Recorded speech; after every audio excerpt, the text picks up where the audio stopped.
하나님께서 오늘 우리에게 주시는 말씀은 로마서 13장 1절에서부터 7절까지 말씀입니다. 로마서 13장 1절에서부터 7절까지 말씀. 하나님의 말씀을 받들어 봉독할 때에 살아계신 하나님의 음성을 들으시기 바랍니다.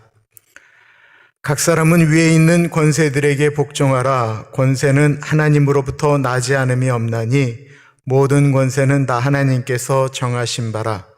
그러므로 권세를 거스르는 자는 하나님의 명을 거스름이니 거스르는 자들은 심판을 자취하리라. 다스리는 자들은 선한 일에 대하여 두려움이 되지 않고 악한 일에 대하여 되나니 내가 권세를 두려워하지 아니하려느냐. 선을 행하라. 그리하면 그에게 칭찬을 받으리라. 그는 하나님의 사역자가 되어 내게 선을 베푸는 자니라. 그러나 내가 악을 행하거든 두려워하라.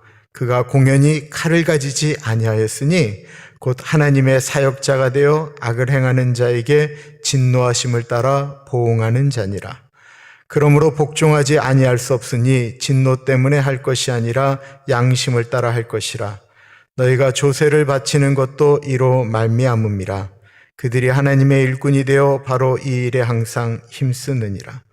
모든 자에게 줄 것을 주되 조세를 받을 자에게 조세를 바치고 관세를 받을 자에게 관세를 바치고 두려워할 자를 두려워하며 존경할 자를 존경하라. 아멘. 저는 그 정치와 교회는 분리되는 것이 맞다라고 생각을 하고요. 정치에 관련된 얘기는 가급적이면 안 하려고 합니다. 그리고 목사는 어떤 쪽으로 이야기를 하든지 다 교인들이 생각하는 대로 해석을 하기 때문에 정치적인 설교를 하게 되면 꼭 어려움을 겪습니다. 근데 오늘 본문은 하나님께서 큐티 말씀대로 가는데 로마서 13장에 있는 말씀입니다. 정치에 관련된 이야기입니다. 로마서 11장까지는 교리에 대한 이야기가 나오고요. 12장부터는 그리스도인들이 어떻게 살아가는 것인가, 그리스도인의 실천적 내용들이 나오고 있습니다. 그런데 오늘 본문 말씀은 시대에 따라서 늘 문제가 되어지는 본문입니다. 그것은 1절에 있는 말씀처럼 각 사람이라고 하는 건 그리스도인에게 한 얘기였어요. 위에 있는 권세들에게 복종하라라고 하는 것이었습니다. 순종이라는 말과 복종이라는 말은 좀 달라요. 복종은 무조건이다라는 거예요. 순종이라고 하는 것은 복종이라고 하는 건 아예 엎드려서 가라고 이야기하는 것과 똑같습니다. 어떻게 해석해야 될까요? 예수 믿는 사람들은 살면서 두 가지 법을 지켜야 됩니다. 하나는 하나님의 법입니다. 성경적 가르침에 따라서 지켜가는 것이죠. 다른 하나는 국가적인 법입니다. 우리 예수 믿는 사람들은 국가적인 법을 어느 누구보다도 잘 지켜야 합니다. 이 로마서 13장 이야기가 나온 배경 중에 하나는 유대 나라를 사랑하는 유대인 그리스도인들이 로마가 너무 미운 거예요. 세금 내기 싫은 거예요. 저 세금 내면 로마 군인들한테 월급 주고 이렇게 하니까 세금을 안 낼 수 있으면 안 내는 것이 성경적이 아닌가 그렇게 생각을 했어요. 그래서 이들이 세금을 안 내려고 했어요. 그게 하나님이 원하는 것이다라고 생각을 했어요. 근데 사도 바울이 그렇게 얘기하는 거예요. 철저하게 세금 내라라는 거예요. 로마가 그리스도와 좋았는가? 아니요. 그리스도와 굉장히 안 좋았어요. 기독교와도 안 좋았어요. 예수님을 십자가에 못 박는 책임자 빌라도가 로마의 총독이었어요. 그런데도 예수님도 하나님의 것은 하나님에게, 가이사의 것은 가이사에게라고 하면서 세금 내라고 그랬어요. 예수 믿는 사람들은 법을 잘 지켜야 됩니다. 이 두 가지를 균형 있게 잘하는 사람이 바른 그리스도인입니다. 한 가지만 잘하는 사람이 절대로 좋은 그리스도인이 아닙니다. 오늘날 법도 잘 지키는 사람들 중에 하나님의 법을 지키지 않는 사람들이 많습니다. 세상적 그리스도인에 대한 좋은 이야기들을 많이 하면서 하나님의 법을 지키는 일을 등한히 여기는 사람들이 있습니다. 올바른 그리스도인이 아닙니다. 반대로 하나님의 법은 참 잘 지키는데 신앙적으로 열심인데 세상의 법을 안 지키는 사람들이 있습니다. 이것도 틀린 것입니다. 사도 바울은 두 가지를 다 지키는 그리스도인에 대한 이야기를 하고 있습니다. 이 둘은 하나님의 법과 사람의 법은 자유주의 국가에서 충돌하는 일이 거의 없습니다. 왜냐하면 자유주의 국가라고 하는 것에는 몇 가지 자유가 있는데 핵심적인 자유가 종교의 자유입니다. 자유국가에서 가장 핵심 가치로 이야기하는 것이 종교의 자유예요. 종교적인 것으로는 국가가 타치하지 않는다가 종교의 자유입니다. 그렇다고 한다면 이슬람 교도에는 종교의 자유라고 얘기하는 것이 말할 수가 없어요. 왜냐하면 그들은 이슬람만 믿을 수 있기 때문에 그렇습니다. 사실 종교의 자유라고 하는 것은 어떤 것을 믿어도 상관없다라고 하는 것을 표현하고 있는 것입니다. 그런데도 불구하고 이 두 가지가 충돌할 때입니다.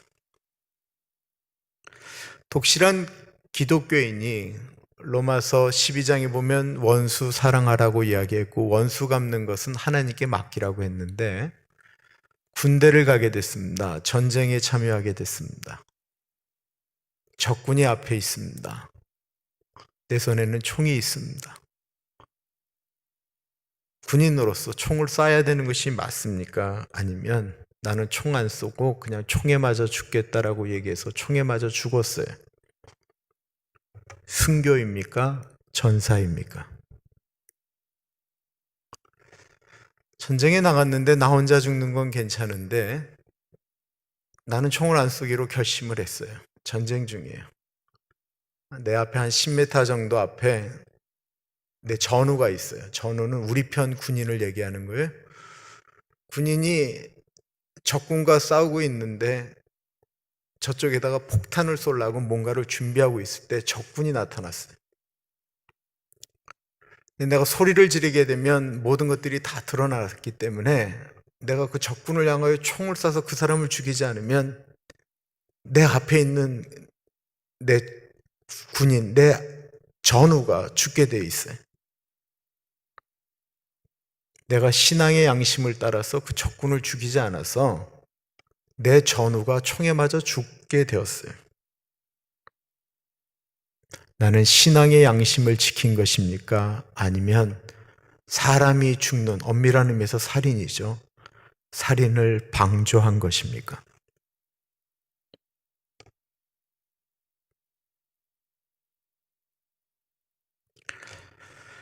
저는 저에게 어떻게 하겠냐라고 이야기하면은 저는 군대에 나가면 하나님 우리 나라 내 전우들 지켜주십시오 하면서 저는 총을 쏠 것입니다.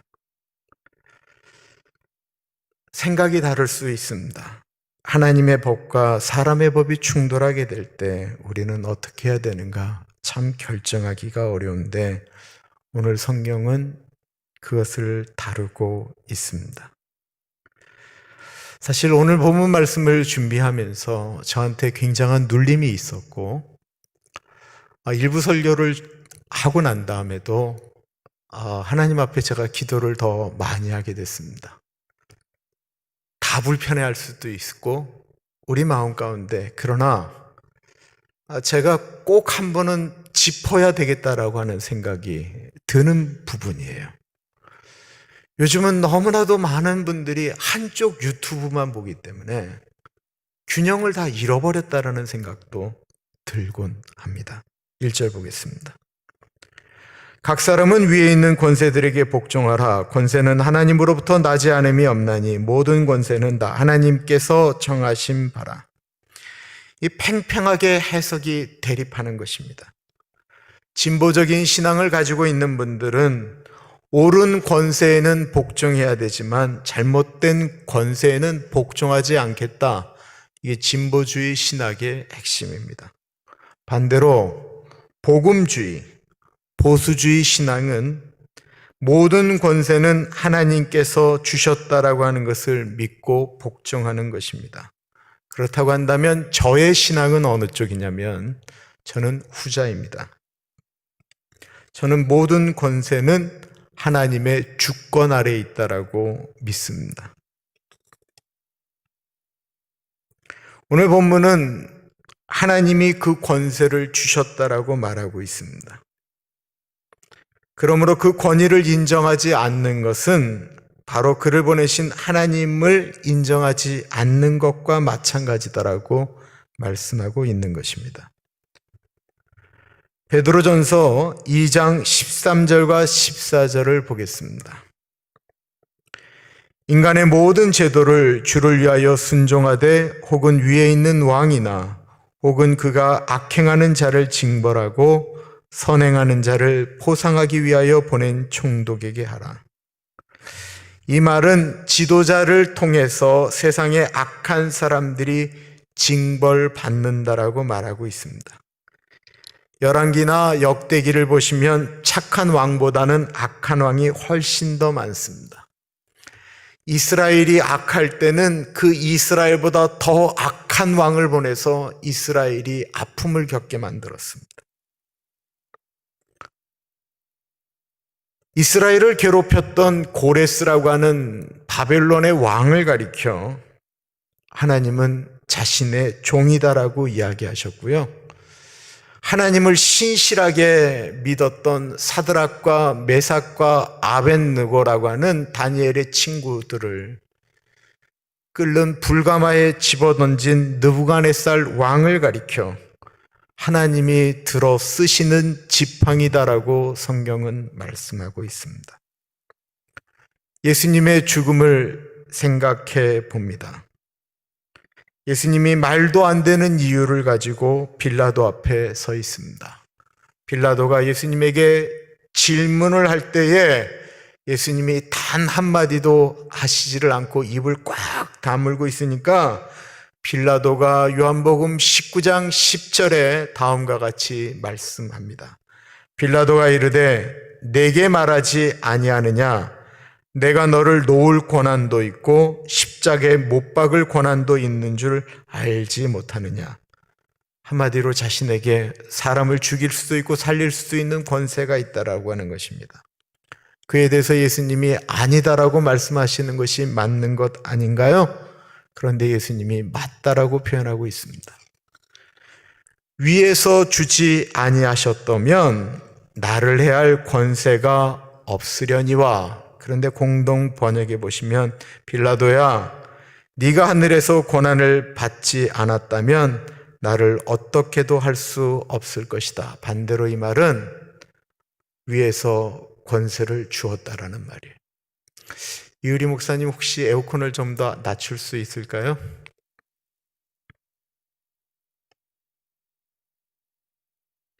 불법 재판임에도 불구하고 빌라도의 권세가 하늘이 내린 권세라고 말씀하고 있는 것입니다. 권위주의는 정말 나쁜 것이지만 권위를 인정해 주는 것은 참 좋은 것입니다. 왜냐하면 그래야 질서가 잡히기 때문에 그렇습니다. 더군다나 이 사도 바울이 로마를 쓸 때 각 사람은 위의 권세에 복종하라고 했던 이 가장 높은 권세에 있었던 왕이 누군 줄 아세요? 미치광이라고 불렸던 네로 황제였습니다. 심심해서 로마 시내에 불을 낸 미치광이 예수 믿는 사람들을 죽이는데 어떻게 죽였냐면 몸에다가 그 아스팔트 같은 그 기름을 발라서 살아있는 사람을 묶어놓고 밤새도록 인간 횃불로 태워 죽인 사람. 그런데 그의 권세를 인정하라고 말씀하고 있는 것입니다. 왜 그렇습니까? 질서를 위해서입니다. 그리고 그를 끌어내리실 능력은 하나님에게 있다라는 것입니다. 하나님은 질서의 하나님이십니다. 하나님은 하나님이 세우신 리더십을 흔드는 것을 좋아하지 않으십니다. 그 세운 리더십이 바르게 정치할 수 있도록 기도하는 것이 중요합니다. 그러므로 우리는 트럼프 대통령을 위해서 기도해야 됩니다. 우리는 문재인 대통령을 위해서 기도해야 합니다. 선거 전에 힐러리를 지지하였던, 지금도 트럼프 대통령을 인간적으로 좋아하지 않는다고 할지라도 기독교인은 그를 위하여 기도하는 것이 맞습니다. 우리는 한국의 문재인 대통령이 정치를 잘하도록 기도해야 되고, 북한의 김정은 국방위원장이 정치를 잘해서 북한 사람들이 굶어 죽지 않도록 기도해 주어야 합니다. 우리 그리스도인들은 국가의 법을 지켜야 합니다. 3절과 4절입니다. 다스리는 자들은 선한 일에 대하여 두려움이 되지 않고 악한 일에 대하여 되나니 내가 권세를 두려워하지 아니하려느냐. 선을 행하라. 그리하면 그에게 칭찬을 받으리라. 그는 하나님의 사역자가 되어 내게 선을 베푸는 자니라. 그러나 내가 악을 행하거든 두려워하라. 그가 공연히 칼을 가지지 아니하였으니 곧 하나님의 사역자가 되어 악을 행하는 자에게 진노하심을 따라 보응하는 자니라. 이 3절과 4절은 해석이 필요해요. 그렇지 않으면 잘 이해가 안 가요. 시민법이라고 하는 것이 있어요. 공동의 사회에서 이것이 선이다, 이것이 악이다, 이것이 좋은 일이다, 나쁜 일이다, 법들이 만들어지기 시작했어요. 그런 법들이 가장 성문화다라고 하는 것은, 성문이라고 하는 건 문자로 만들어진 법을 얘기하거든요. 그런 것들이 가장 잘 만들어진 나라가 바로 로마였어요. 우리가 세계사 이렇게 역사를 보면 로마는 오늘날에 갖고 있었던 그런 대의민주주의와 같이 대표들을 세워서 황제를 뽑고 그 정치에 참여할 수 있는 법들이 만들어진 나라예요. 그러니까 그 나라에서 만들어진 법은 오늘날에 갖다 놔도 대체로 좋은 거는 좋은 거, 선은 선이고 악은 악이에요. 그렇다고 한다면 선한 일을 한다라고 하는 것은 그 나라 법으로도 좋은 것들을 의미하는 거예요. 그 선을 행하는 사람들은 나라를 다스리는 사람들을 두려워할 필요가 없습니다. 내가 교통법규를 잘 지키는데 왜 경찰차가 두렵습니까? 당시 로마도 악한 일을 한 사람들한테는 철저하게 벌로 다스렸지만 착하고 선한 일을 하는 사람들에게는 그들이 잘 될 수 있도록 도와줬다라는 거예요. 특별히 이런 법들을 누가 잘 지키냐면 악한 왕이 더 잘 지켜요. 악한 왕은 자신의 인기가 없고 그러다 보면 그 일들을 상쇄하기 위해서 나쁜 일이다 하는 사람, 나쁜 사람이다라고 하는 사람들에게 벌을 더 가혹하게 내렸다라는 것입니다. 그렇다고 할 때 3절에 선을 행한다라고 하는 것은 문맥적으로 보면 법을 지키는 것과 똑같은 행동이었습니다. 오늘날 우리가 이 미국에서 법을 지키고 살면 우리에게 불이익을 당하는 일이 있나요? 다른 사람들보다 우리가 더 도덕적으로 살아가는데 우리가 불의한 일을 당하는 일이 있겠습니까? 오늘날 우리가 살고 있는데 악법이라고 이야기하는 것이 얼마나 될까요? 거의 없습니다. 제가 4년 전에 참 우리 교우들한테 제가 참 어려움을 많이 겪었습니다. 4년 전에는 미국의 대통령 선거가 있을 때였습니다. 이 여성도분들이 그러지 않았는데 그때 도저히 여성도들이 이 트럼프를 찍을 수가 없는 거예요. 여자분들은 남자 문제에 대해서는 또 이렇게 남자가 여자 문제가 복잡하다 이거 용납이 잘 안 되잖아요. 그러니까 막 집안 내에서 싸움이 일어나는 거예요. 근데 교인들이 참 좋은데 어쩔 때는 참 나빠요. 저한테 목사는 누구를 지지하느냐라는 거예요. 아니 부부가 이쪽은 힐러리를 찍는다고 그러고 이쪽은 트럼프를 찍는다고 그래서 어느 집은 트럼프가 나오면 여자분이 일어나서 올라가세요. 힐러리가 나오면 남자분이 가세요. 이런 일이 우리 교회에서 정말로 많이 일어났었어요. 저한테 누구를 찍냐라는 거예요. 그럼 제가 어떻게 하겠어요? 아무 말을 못하는 거죠. 저 아무 말 못해요. 목사가 뭐라고 얘기를 하겠어요? 목사가. 개인적인 건데. 근데 저 개인적으로는 저는 힐러리의 정책을 보고 트럼프의 정책을 봤을 때 저는 두 사람 다 별로 마음에 안 들었지만 나는 조항을 보고는 나는 내가 찍으면 트럼프를 찍겠다라고 생각을 했어요. 그 사람에게 매력이 있다 이런 것들 다 떠나서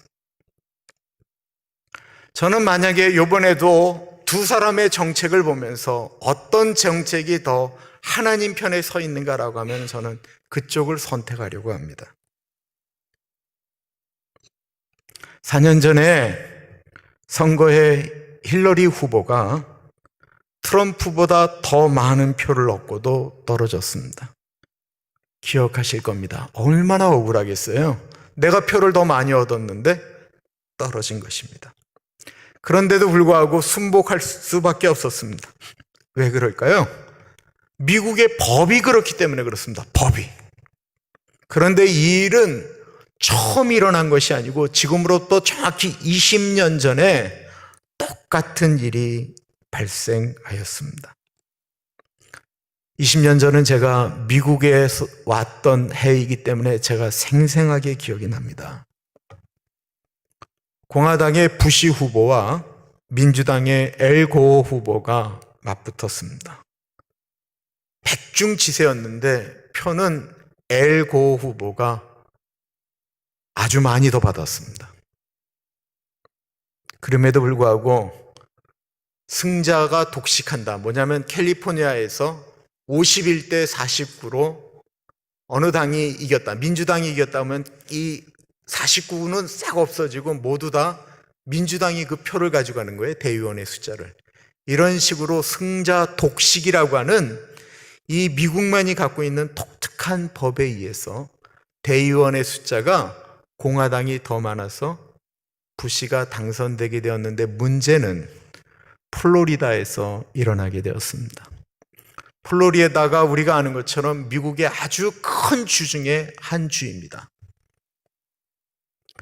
여기 투표하는 사람이 아마 1,000만도 넘었겠죠.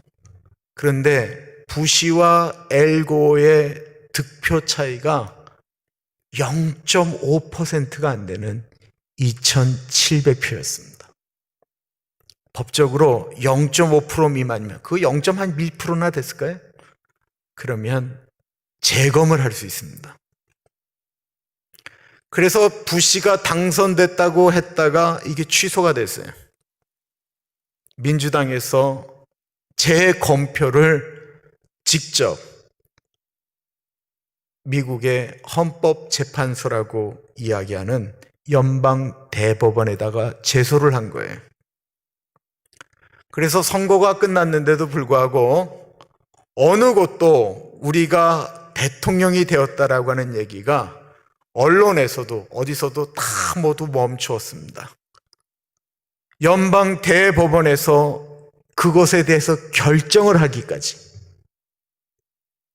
만약에 연방 대법원이 플로리다에 있는 전체 표를 다시 재검표하십시오라고 결정이 되어지면 그때부터 다시 재검표하고 그래서 거기서 이긴 사람이 대통령이 되는 것이었습니다.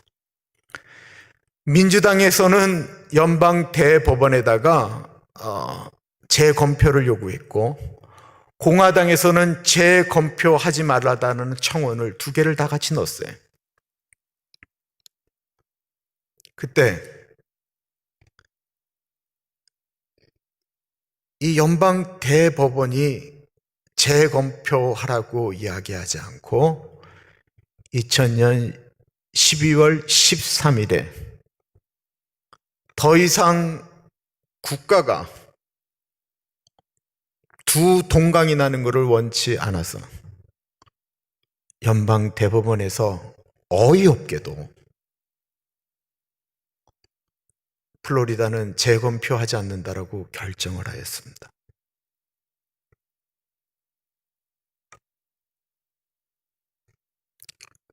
그 다음날 엘고가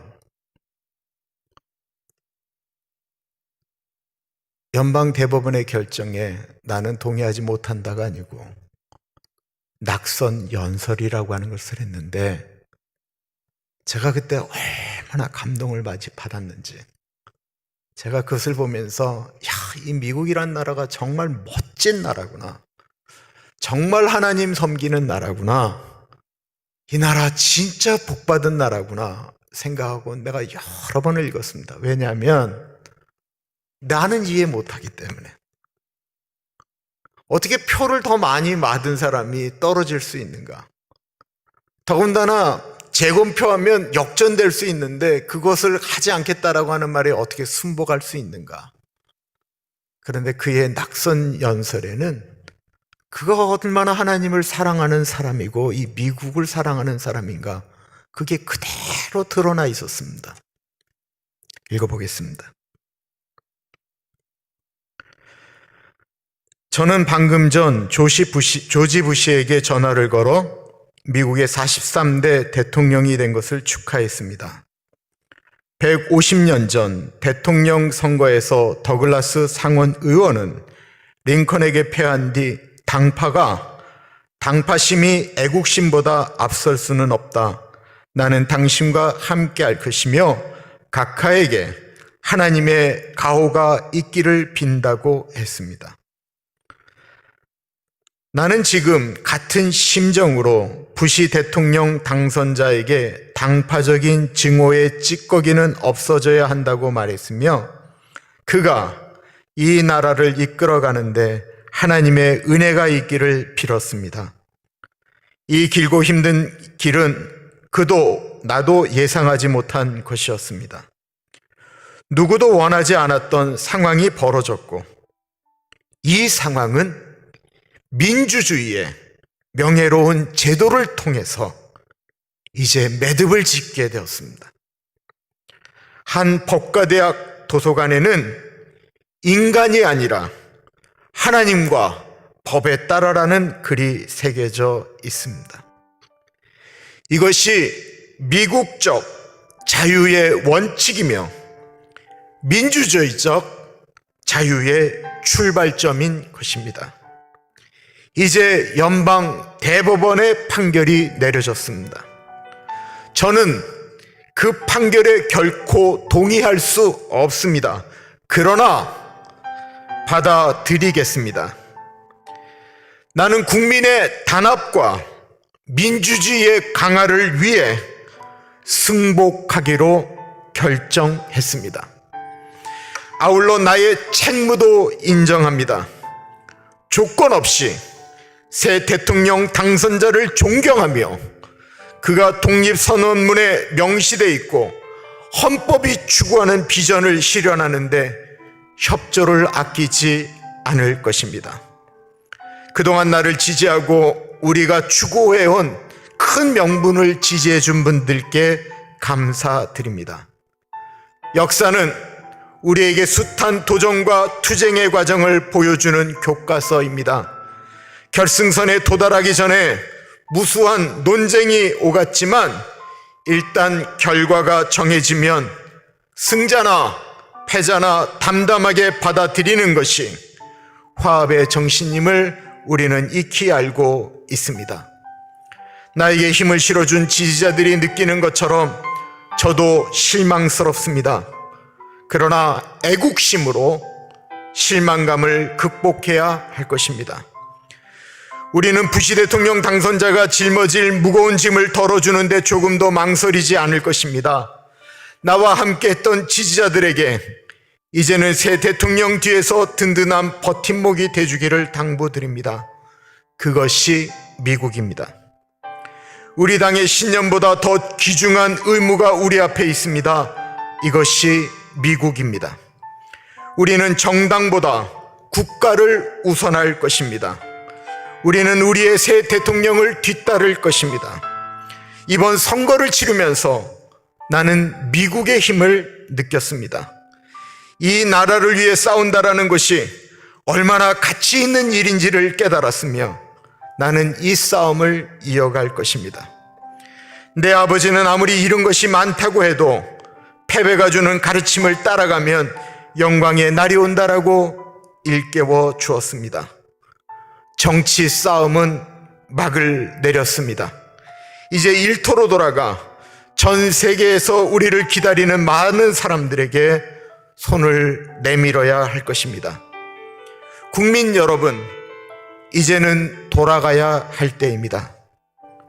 하나님께서 이 미국을 지켜주시리라 믿습니다.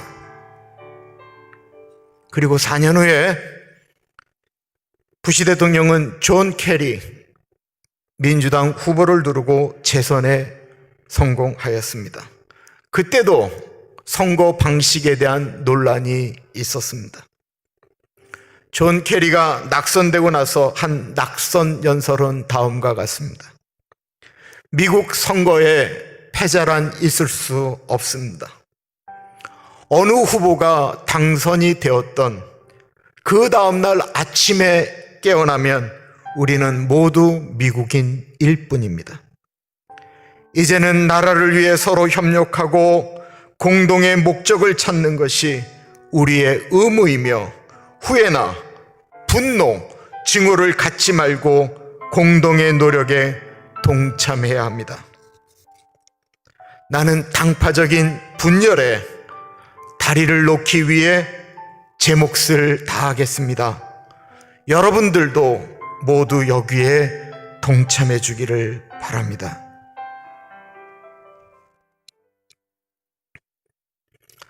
저는 오렌지 가나안 장로교회를 섬기면서 이영희 교수님과 친하다는 것 때문에 골수 우파라는 이야기도 들었고요. 제 고등학교 동기 동창들, 선배들이 지금 문재인 대통령 그 정부의 주요 요직에 있기 때문에 좌파라는 이야기도 들었습니다.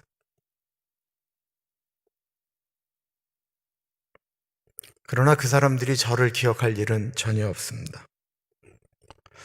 저는 제가 우파다, 좌파다라고 이야기할 때 저는 위파라고 이야기합니다. 여러분들 제 이 정치적 성향을 꼭 기억해 주세요. 좌파냐 우파냐 이야기하면 저는 하나님파입니다. 저는 어느 쪽인 간에 하나님에게 더 가까운 쪽으로 저는 맞추고 싶습니다. 그리고 정당의 도덕성을 봅니다. 저는 하나님 없다라고 말하는 공산주의를 배격할 뿐만 아니라 저는 미워합니다. 그들은 하나님 없다라고 이야기하므로 하나님을 사람들이 아예 알지도 못하도록 그들을 힘들게 하기 때문에 그렇습니다. 그러나 저는 공산주의자들을 사랑합니다. 북한의 사람들, 심지어 그가 공산주의자라고 할지라도 그 사람을 미워할 권리는 저에게 없습니다. 그러나 하나님 없다라고 이야기하고 사람들을 억압하고 철저하게 일당 독재하는 공산주의는 저는 철저하게 배격하고 미워합니다. 제가 갈등하고 아파했던 것은 지난 8월 15일 대한민국에서 있었던 광화문 집회 때문에 그렇습니다. 저는 8월 15일 광화문에서 일어난 사태에 대해서 제가 기도하고 또 기도하고 아무리 생각해도 저는 도저히 동의할 수가 없습니다. 대통령을 미워할 수 있고 집회할 수 있습니다. 대한민국에는 집회, 결사의 자유가 있기 때문에 그렇습니다. 개인이 가서 반대하건 찬성하건 그거는 얘기할 게 없어요. 그러나 하나님의 교회 이름으로 하나님의 백성들이라는 사람을 두고 그렇게 행동하는 것에 대해서 저는 도저히 동의할 수가 없습니다. 하나님을 믿는 사람들은 세상의 법이 지키라고 이야기하는 것에 지켜야만이 힘을 가질 수가 있습니다. 그래야 정당한 이야기를 듣습니다. 억울하다고 이야기합니다. 이 사람이 교회에 와서부터 퍼뜨린 것이 아니고 저 사람이 어디서 이미 바이러스가 들어와서 교회에 왔는데 왜 교회에서 퍼뜨리냐라고 이야기를 합니다. 억울할 수 있습니다. 왜 술집은 문을 열어주고 노래방도 하고 PC방도 하는데 왜 교회만 막느냐라고 이야기할 수도 있습니다. 네, 여러분, 우리 교회가 고작 비교할 수 있는 대상이 술집, PC방, 노래방, 이게 교회, 하나님의 핏값을 주고 사신 교회와 이게 비교나 된다고 목사들이 그걸 비교라고 얘기를 합니까? 우리 교회가 모여서 예배 드리는 이게 고작 그런 사람들이 모이는 것과 똑같습니까?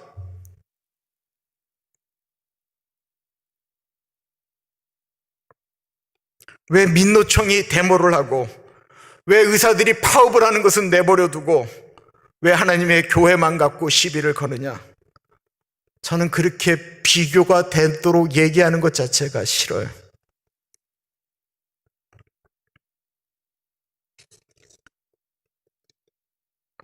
개인적으로 동의가 안 되면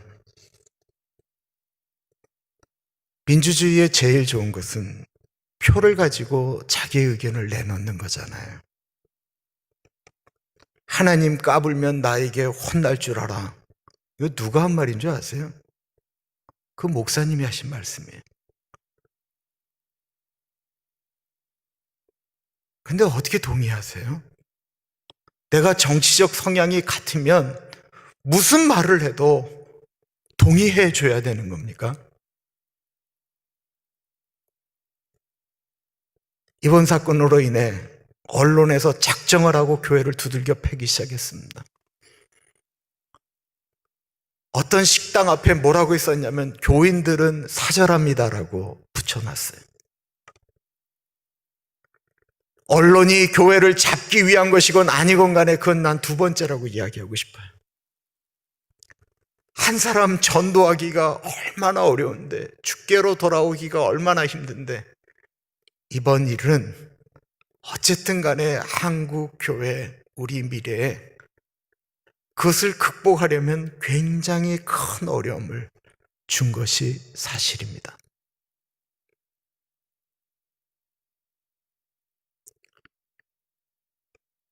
이 로마서를 받아든 로마의 그리스도인들이 로마를 바꾸었습니다.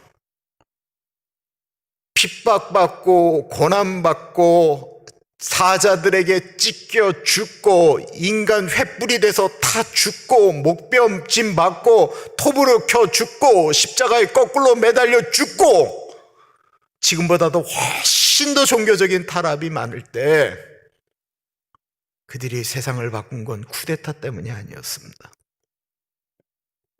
그들은 그 법에 동의하지 않았지만 그 법에 순복하며 그 죽음의 길로 갔습니다. 기독교인들이 로마를 바꾼 것은 법을 바꾸어서가 아닙니다. 그 당시 로마가 움직이고 있었던 로마의 문화에 반대되는, 로마의 문화와는 완전히 반대되는 그리스도인의 문화를 가지고 있었기 때문에 그렇습니다. 당시 로마의 문화가 어땠을까요? 상상할 필요도 없어요. 오늘날의 문화와 똑같습니다. 좀 더 남자들은, 여자들은 자극적인 것을 위하여 동성애가 유행하였습니다. 좀 더 쾌락을 위해서 자기 아내가 아닌, 자기 남편이 아닌 사람들을 찾아서 관계들을 맺었습니다. 로마는 돈이 최고다라고 생각해서 부자가 되려고 하는 사람들이 수도 없이 많았고요. 그들은 권력을 갖기 위해서 돈을 매간매직하는 일들이 로마에는 흔하였습니다. 절대로 지려고 하지 않았습니다. 인내, 참음, 사랑, 용서, 화해, 이런 것 없었습니다. 힘으로 밟고 올라가는 것이 로마의 상식이었습니다. 그런 로마 사람들이 예수 믿는 사람들을 보면 재수가 없습니다. 저것들은 이상하다라는 것입니다. 마땅히 원수를 갚아야 되는데 왜 원수를 갚지 않고 용서한다고 하지? 이상하다 생각했습니다. 저건 이해할 수 없는 일인데 왜 저것들은 저걸 이해하겠다라고 자꾸만 노력을 하지? 왜 저것들은 우리가 빼앗으려고 할 때 이것까지 가져가십시오라고 하면서 무장해제를 하는 것일까? 왜 쥐뿔도 없는 것들이 남을 도와주겠다라고 저렇게 설치고 달리지? 로마의 문화와 완전히 다른 문화, 반대되는 문화를 갖고 있는 그리스도인들의 삶의 방식에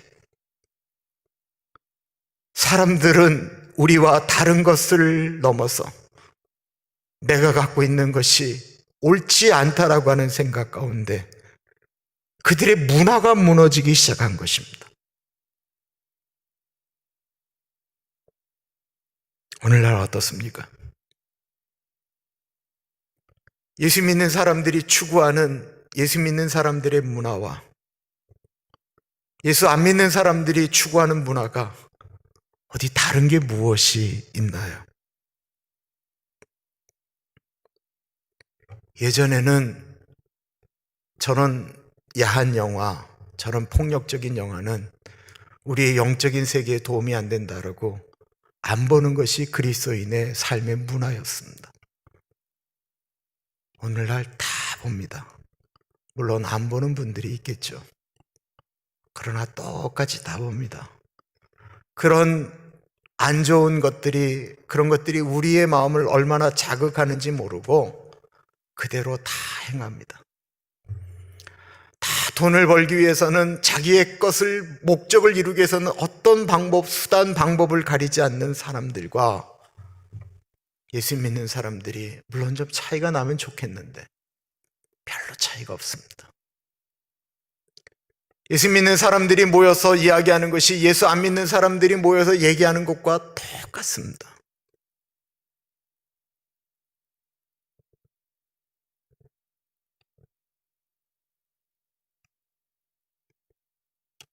예수 믿는 사람들도 이제는 알고 있습니다. 자신에게는 세상을 바꿀 만한 힘도 능력도 의지도 없다라는 사실을 말입니다. 모였다 하면 똑같이 욕하고 정치 비판하고 사람 비판하고 막 그러는데 본인들은 그대로 그렇게 살려고 애쓰고 노력하지도 않습니다. 여러분, 진보는 절대로 나쁜 말이 아니에요. 보수는 절대로 나쁜 말이 아니에요. 우리 한국 사람들만 보수 진보가 서로 싸우죠. 보수 진보는 양날의 검과 같은 좋은 거예요. 보수는 늘 주장하는 것이 자유를 주장을 해요. 자유. 보수주의는 핵심 가치가 자유예요. 그럼 진보는 뭔지 아세요? 진보는 평등이에요. 이 두 개가 좌우로 가면서 나라라고 하는 것들을 좋게 만들어가요. 근데 평등을 하려면 자기 거를 내려놔야 되거든요. 근데 자기 거를 내려놓지 않으면서 진보를 얘기하니까 그거는 진보가 아닌 거고요. 다른 사람의 자유를 억압하면서 자유를 얘기하니까 그건 보수가 아닌 거예요. 정작 본인들은 아무것도 하지 않는데 어떻게 세상이 변할 수가 있겠습니까? 이 세상은 예수 그리스도께서 행하신 헌신과 낮아짐이 없이는 결코 변화되지 않습니다.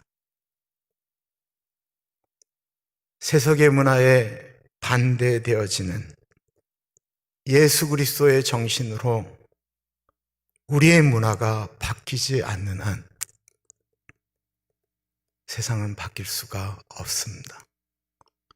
생각이 다르면 인정해주면 됩니다. 저는 캐리가 얘기했던 것처럼 나는 당파 간의 싸움에 다리를 놓는 사람이 되고 싶습니다. 그 다리는 헌신과 낮아짐입니다. 기도하겠습니다.